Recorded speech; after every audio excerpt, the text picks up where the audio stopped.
Good afternoon and welcome to Election Brief with me, Araba Kumson. Coming up, former President Mahama has learned lessons from his previous government to perfect his new administration from 2021. Words of a leading member of the NDC, Kwame Ahoy, as he suggests what caused the party's defeat in the 2016 elections. I think that the biggest mistake he made at the beginning of his presidency was to surround himself with people who were not core NDC members. Also, former Finance Minister Dr. Kwesi Botre explains for the first time why he didn't avail himself for the position of running mate for John Mahama. You can't have the same generation of people leading and directing the party all the time. I thought it was time for the party to have this generational transitions. And 1 million jobs in his first term and payment of all customers of defunct financial institutions. NDC flag bearer John Mahama makes bold promises ahead of the December polls.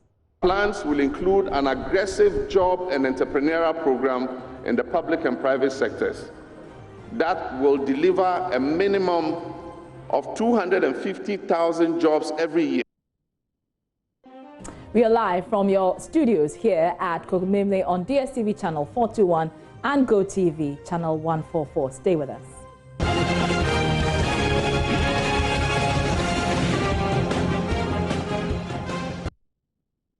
Thanks again for your company. Now, a leading member of the National Democratic Congress, Professor Kwame Ahoy, has said that John Mahama will be a good president if elected in the December 7 polls. According to him, the former president has learned lessons from his previous government to perfect his new administration from 2021. Speaking in an exclusive interview with Kojo Yankson, Professor Ahoy said the biggest mistake former President Mahama made was to surround himself with individuals who are not core NDC members. This phenomenon, he says, created a disconnect between his government and the party. He could have been a good president, and he will be a good president from 2021, because I believe that he has learned some lessons from some of the mistakes that he made. I think that the biggest mistake he made at the beginning of his presidency, not when he was finishing off President Mills' time, but at the beginning of his presidency, was to surround himself with people who were not core NDC members.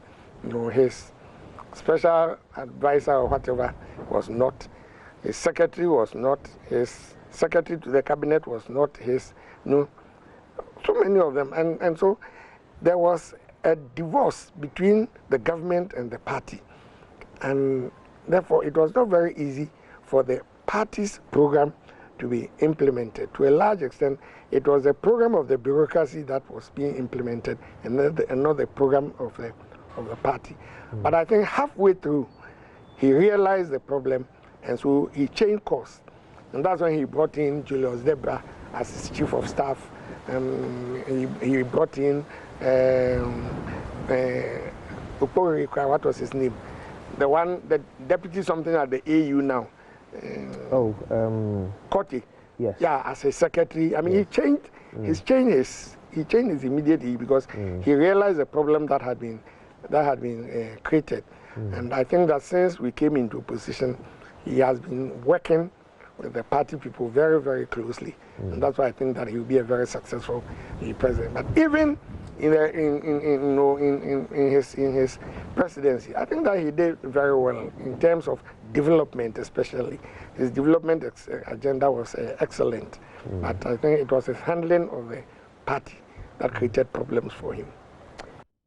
And we stay with former President John Mahama, who says his next government will pay customers their monies locked up in collapsed financial institutions. He says the next NDC administration shall not put up any long-term payment plans that will further worsen the living conditions of the victims of the collapsed institutions. Speaking at the outdooring of his running mate on Monday, the NDC flag bearer said it is heart-wrenching to hear government officials justify the huge amounts it is spending to manage the impact of the collapse, now put at 21 billion cedis. My heart goes out to the many who have been affected by this government's unjustifiable collapse of Ghanaian-owned financial institutions. It is heart-wrenching to hear government officials justify the huge amount it is spending to manage the impact of the collapse of Ghanaian financial institutions, which they now put at a whopping 21 billion Ghana cedis. I weep for the many who have lost their jobs, the many who have lost their jobs, the many who have lost their businesses, and the many who have lost their livelihoods as a result of these policies. I pledge on behalf of the NDC that we shall, within 1 year of being in office, pay all funds that have been locked up with the collapsed financial institutions.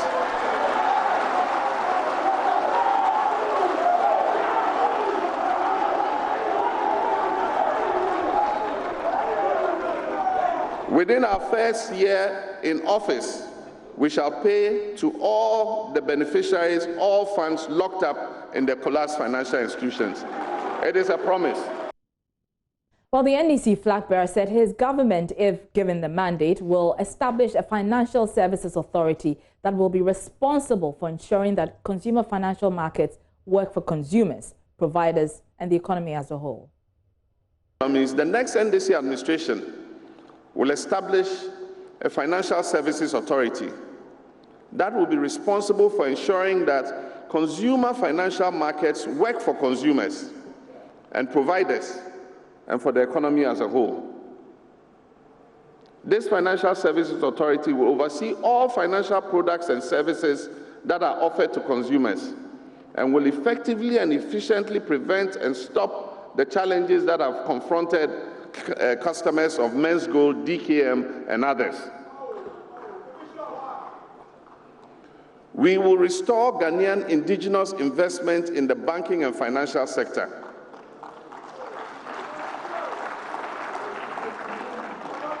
And we'll do this through a tiered banking structure in order to restore viable credit sources for Ghanaian SMEs. And we will make amends for those whose businesses were collapsed due to political victimization.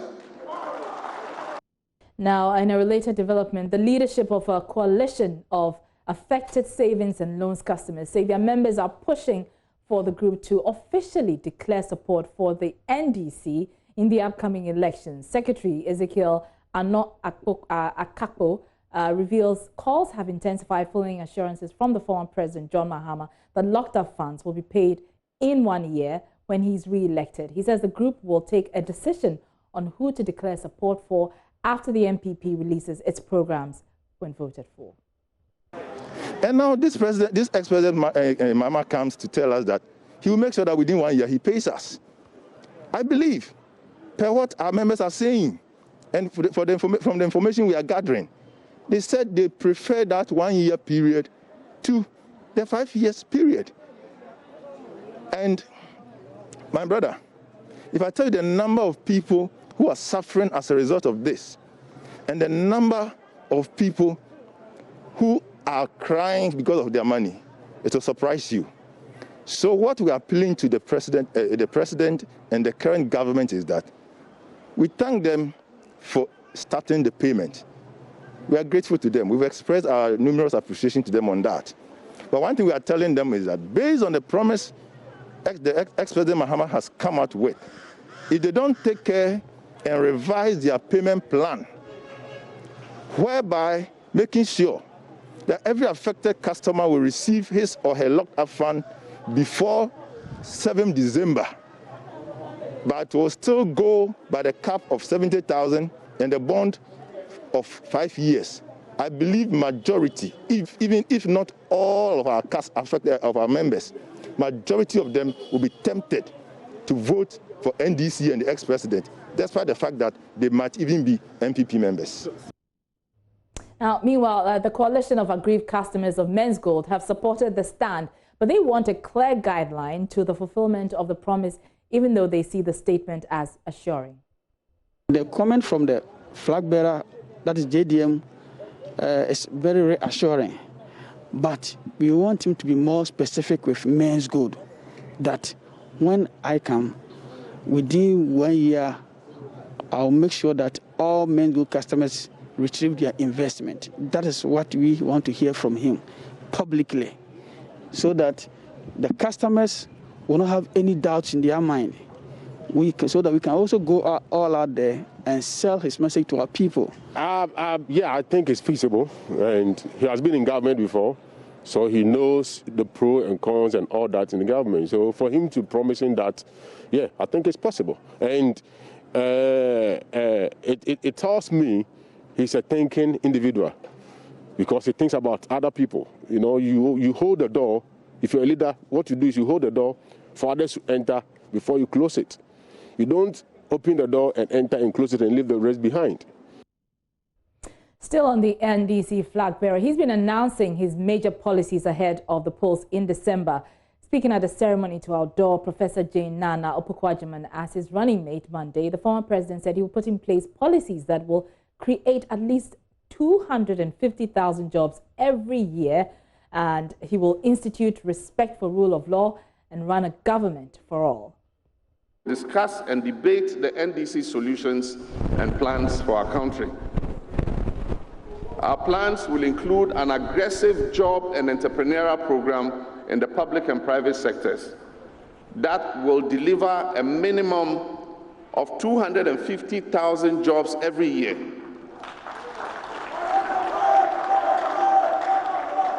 And a total of more than 1 million jobs across the country by the end of my term in office in 2024. We will put Ghanaians back to work to earn a decent living. Now, Mr. Mahama also announced that if elected into power, he will introduce Operation Sting to fight corruption. We will, as part of an Integrity for Development Action Plan, launch what I call Operation Sting. Operation Sting will be an anti-corruption crusade which under my watch will involve massive, far-reaching and practical government reform. It will be a ruthless system that fights against all corrupt political appointees and public sector workers. It will be a requirement for all who serve in my government to publish their assets declarations and have the same audited by the Auditor General. Of course, the elephantine size of government, consisting of 125 ministers or more, we have been burdened with over these last 4 years, will be reduced drastically. Meanwhile, Professor Nana Jane Opoku-Agyeman is calling on minority groups to support her in championing their rights. Delivering her maiden speech at the ceremony to outdoor her, she pledged to represent the views and concerns of the vulnerable. I'm calling on our men, women, our youth, our children, that we should team up and build the Ghana we can have, which must belong to all of us, and which must pay special working and workable attention to the vulnerable. We must bring back the proverbial Ghanaian hospitality that seems locked down, if not quarantined. We must ease restrictions on the Ghana we know, that respects, that tolerates, that liberates. The time is now. As a country, Ghana has been poised for flight for too long. Ghana must be in full flight.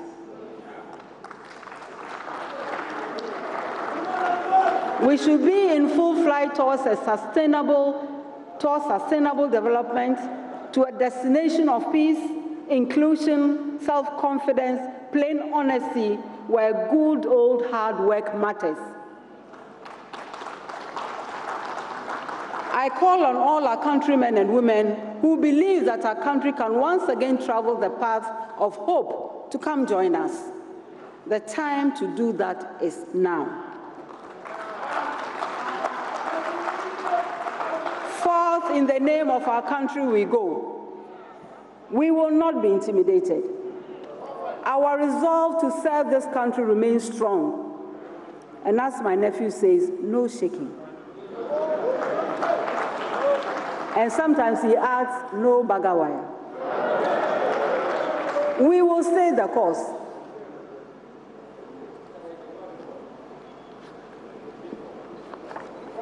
Sorry. We will not be distracted. We shall remain focused. We will raise high the flag of Ghana.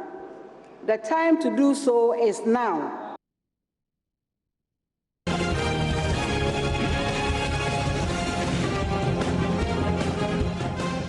You're still here on Election Brief with me, Araba Kumsa. Now, former Finance Minister Dr. Kwesi Botwe has been explaining for the first time why he didn't avail himself for the position of running mate for John Mahama. Dr. Botwe was tipped as far back as last year to partner John Mahama for the NDC's 2020 ticket, although reports suggested he had declined the offer in spite of appeals on him to take up the post. The former Finance Minister had not spoken on the matter until yesterday when he told JoyNews he sidestepped the position. No, I didn't turn down the offer, but I'm immensely glad that John chose Nana as running mate.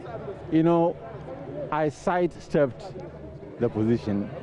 I think that every party must forge a generational transition. You can't have the same generation of people leading and directing the party all the time. I thought it was time for the party to have this generational transition so that we, the older ones, can step back and still provide guidance if it is sought. And I think that that's what has happened, and I'm immensely thrilled that Nana was chosen. And you can see from her performance that she's every bit the kind of vice presidential material that we need. She's, you know, cerebral, she's humble, she's well-spoken, she thinks through things, she's focused on policy, and I think that is refreshing and puts an end to the patriarchy that has dominated our politics at the highest levels of leadership for so long. It opens up new vistas, and I hope that it will also help to reset our political culture as a people. I see. So her nomination was greeted with fanfare, especially by women. But there are those who say that in order for that to have some meaning, people must vote for her. So how can she translate that into votes by December 7th? Well, she has shown that already in her acceptance speech, which I'm sure will carry to the populace. It will depend a lot on how she conveys her message and how she influences how people will see her. I think she'll do a tremendous job of that.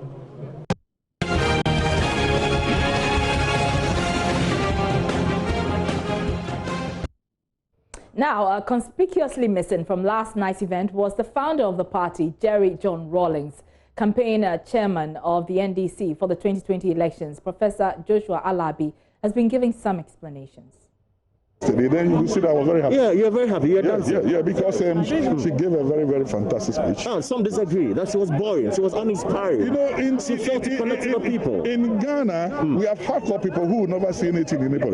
They are there, right? But you listen to those who I call the floaters. Then you see that yes, I read it's somebody, for example, Frank Rikujo, is he an NDC mama?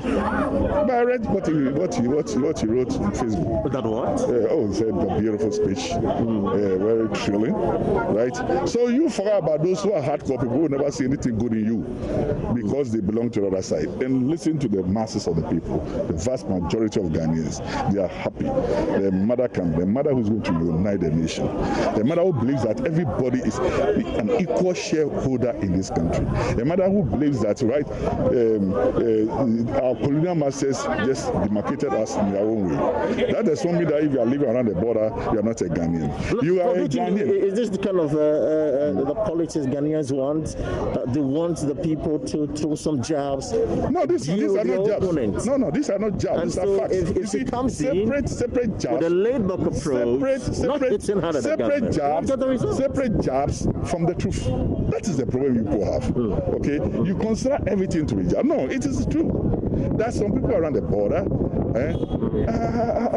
presented as if they are not from Ghana. Is it not true? And she said that she will make sure that you don't allow yourself to be intimidated because you are a Ghanaian. These are not jobs. Prof, last night, conspicuously missing from the event is the founder of your party, Jerry John Rawlings. He blessed it. That's why we're there. He blessed it? He blessed it. But he wasn't there? He blessed it. He blessed it. Many says that his presence... No, why? You attend every function. Sometimes you will get sick. Sometimes you have other things to do. But he blessed it. And once he blessed it, you are set to go. Is it every function that you want to see? Do you expect every function that your father should attend? No, he blessed it. The most important point here is the blessing. He blessed it. So he has the blessing of the founder of the party. We have the blessing of the founder of the party, and John Mahama has the blessing, and the running mate has the blessing.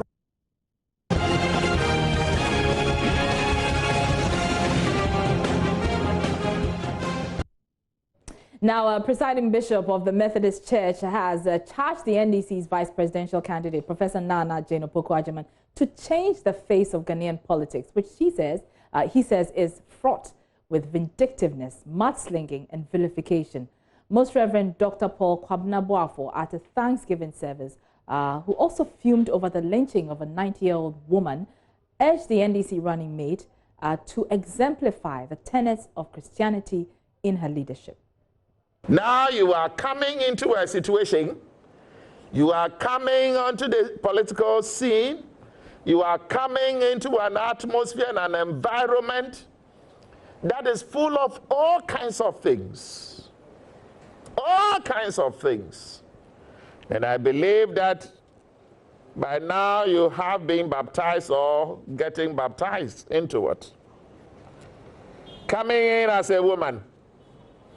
You have come in at a time when in our country someone has just been lynched as a woman. As a woman. Where she was seen and called a witch for no reasons. Is that how we should treat our women? Is that how we should treat vulnerable people in our society? Is that how we should treat old people in our society? You are coming in at a time to stand and champion the cause of such vulnerable people. And I pray that this God, in whose presence you have come, will equip you, will enable you, will strengthen you, will give you the insight and give you the wisdom to do what is right. On her part, Professor Nana Opoku-Agyeman asked Ghanaians to support her in the execution of a new mandate. And I just want to say very briefly how grateful I am to God for everything He's made in my life. And as I was telling Presiding Bishop this morning, the one thing I've learned is to give thanks no matter what. Sometimes it's difficult to do because what is happening is not something you really wanted to happen. But that is also when we know that we don't direct what God should do. This is an important step He has put in my path. I do not plan to take this step by myself because I know I cannot. I am trusting Him to go along with me, just as I'm trusting you also, all of you, those of us who are here, those of us who are listening from wherever, that this is a step we are going to take together. And we are taking this step ultimately to the glory of God. Let us just have that mindset that He has brought us this far. He knows the destination. So we are counting on Him for the strength, for the wisdom, for the direction. We are counting on Him to take us where He thinks we need to be. And let us not forget, it's not always at the end that we give glory. Let us give glory all the time.